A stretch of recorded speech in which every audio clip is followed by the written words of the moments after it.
జగన్ బుధవారం తాడేపల్లిలోని పార్టీ కేంద్ర కార్యాలయంలో నిర్వహించిన మీడియా సమావేశంలో ఏపీలో పరిస్థితులు అత్యంత దారుణంగా ఉన్నాయని, చంద్రబాబు ప్రభుత్వం కుల మత ప్రాతిపదికన దారుణమైన రాజకీయాలు చేస్తోందని తీవ్రస్థాయిలో ధ్వజమెత్తారు. రాష్ట్రంలో కులాల మధ్య చిచ్చు పెట్టి మత విద్వేషాలను రెచ్చగొట్టి సామాజిక సామరస్యాన్ని దెబ్బతీసే ప్రయత్నాలు జరుగుతున్నాయని ఆరోపించారు.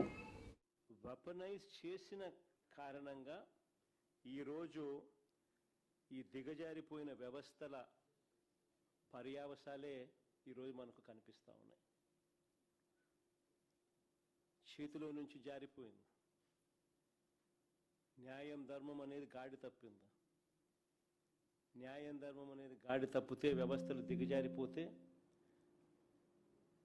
వ్యవస్థల్లో భయం అనేది పోతే మనం మనుషులమే అన్న సంగతి మర్చిపోయే కార్యక్రమం ఈరోజు జరుగుతూ ఉంది. ఏమైనా మనం చేసినా కూడా పర్వాలేదు, ఎవరు మమ్మల్ని ఏమీ చేయలేరు అని ఎప్పుడైతే వీళ్ళంతటా వీళ్ళే ఆ ధైర్యం తెచ్చుకున్నప్పుడు వ్యవస్థలన్నీ కూడా దిగజారిపోయిన పరిస్థితులు వస్తాయి. ఈరోజు ఇదే ఈ పర్యావసాలు కనిపిస్తూ ఉన్నాయి.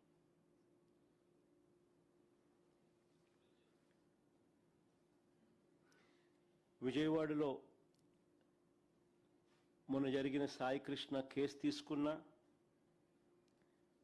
పోలీసులు వేధింపులకు గురై క్రాంతి కుమార్ అనే అబ్బాయి ఏకంగా వీడియో చేసి మరణ వాంగ్మూలం ఇచ్చి ఆత్మహత్య చేసుకున్న ఘటన అయినా సరే, కర్నూలు జిల్లాలో లాకప్ డెత్కు గురైన దళిత మహిళ గంగమ్మ కేసు తీసుకున్నా, తెనాలిలో తిరుపతమ్మ కేసు తీసుకున్నా,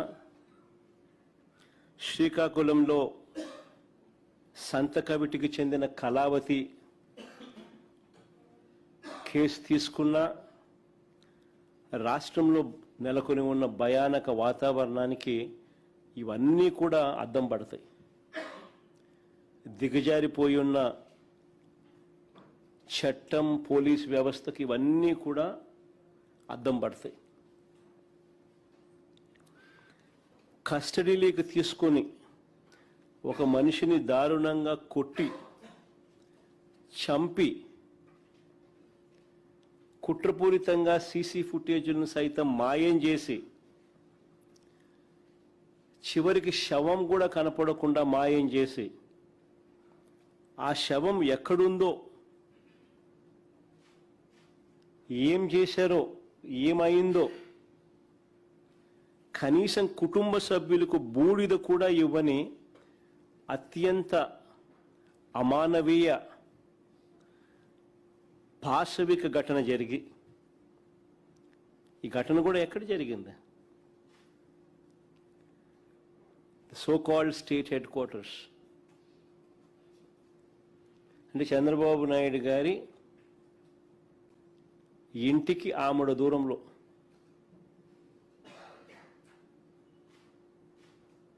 రాష్ట్ర ప్రజలందరూ కూడా నివ్వెరపోయే ఘటన.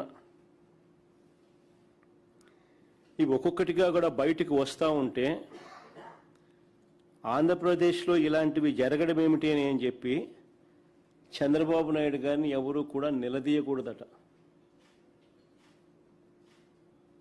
ఇలాంటి ఘటనలు మనకు కనిపిస్తూ ఉన్నా, మన కళ్ళ ఎదుటి జరుగుతూ ఉన్నా, సాక్షాత్తు విజయవాడలోనే స్టేట్ హెడ్ క్వార్టర్స్లోనే ఇవన్నీ కూడా జరుగుతూ ఉన్నా కూడా చంద్రబాబు నాయుడు గారిని ఎవరు కూడా నిలదీయకూడదట. వీటి గురించి ప్రశ్నిస్తే, వీటి గురించి నిలదీస్తే వెంటనే వాళ్ళ దగ్గర నుంచి వచ్చే మాటలు ఏమిటి? క్రిమినల్స్కు మద్దతు ఇస్తారా అంటూ తాను ఎదురుదాడి చేయడమే కాకుండా తనకు తానా తందానా అనే ఎల్లో మీడియాతో కూడా ఇదే మాదిరిగానే రాతలు రాయి చేస్తారు. క్యారెక్టర్ అసాసినేషన్ జరిగిన ఘటనలో అమానవీయంగా ఒక వ్యక్తిని పోలీస్ కస్టడీలో తీసుకోవడం, కొట్టడం, చంపడం, కుట్రపూరితంగా సీసీ ఫుటేజ్ను మాయం చేయడం, చివరికి శవం కూడా మాయం చేసిన పరిస్థితి. చివరికి ఆ తల్లికి కనీసం బూడిద కూడా ఇవ్వని అత్యంత అమానవీయ పరిస్థితుల మధ్య దాని గురించి ఎవరు మాట్లాడరు. సో కాల్డ్ ఎల్లో మీడియా తానా తందానా అని చంద్రబాబు నాయుడుకు భజన చేస్తూ ఉన్న వీళ్ళు మాట్లాడే మాటలు ఏమిటి? రౌడీ షీటర్కు మీరు సపోర్ట్ చేస్తారా అని ఇలాంటి మాటలు. నిజంగా ఈ టాపిక్ కూడా డైవర్ట్ చేయడానికి, ఆశ్చర్యకరంగా ఈ టాపిక్ డైవర్ట్ చేయడానికి చంద్రబాబు నాయుడు గారి పార్ట్నర్ కూడా, ఆయన కూడా ఒక సైడ్ క్యారెక్టర్ మాదిరిగానే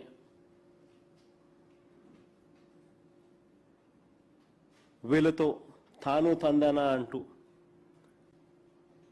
పొలిటికల్ డ్రామాలు ఈరోజు అందరూ చేస్తూ ఉన్న పరిస్థితులు. నేను చంద్రబాబు నాయుడు గారిని, ఆయన పార్ట్నర్ గారిని ఇద్దరిని సూటిగా ప్రశ్నిస్తా ఉన్నా. ఈ రాష్ట్రంలో చట్టం న్యాయం లేదని, కోర్టులతో తమకు పని లేదని, తమకు ఏది అనిపిస్తే అది చేస్తామని, తమ చేతిలో ఉన్న కొంతమంది పోలీసులతో తామే శిక్షలు వేస్తామని, దొంగ కేసులు పెడతామని, చంపుతామని, బూడిద కూడా ఇవ్వమని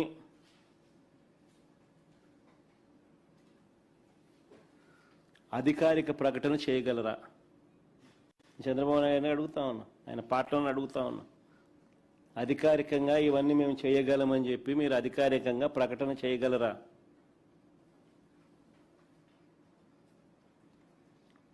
మీరు మాట్లాడుతూ ఉన్న మాటలకు అర్థం ఇదే.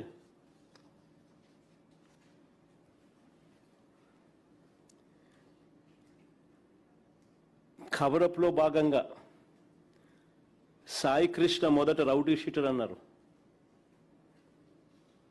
కవరప్లో భాగంగా ఇదే సాయి కృష్ణ అనే పిల్లాడిని మొదట రౌడీ షీటర్ అన్నారు. రౌడీ షీటర్ను వెనకేసుకొని వస్తారా అని కూడా ఎదురుదాడి చేశారు. జనం ఎప్పుడైతే చీకొట్టడం మొదలుపెట్టారో అప్పుడు వెంటనే మళ్ళీ యూటర్న్ తీసుకొని ఇదే చంద్రబాబు నాయుడు గారు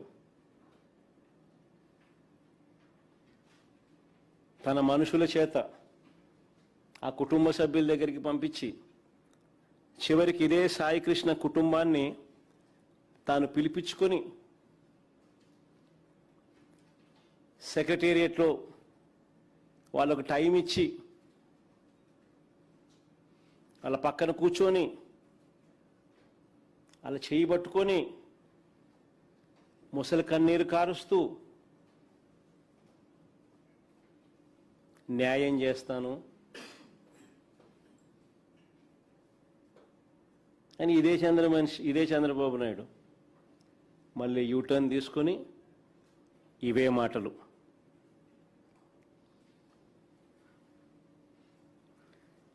అసలు ఏ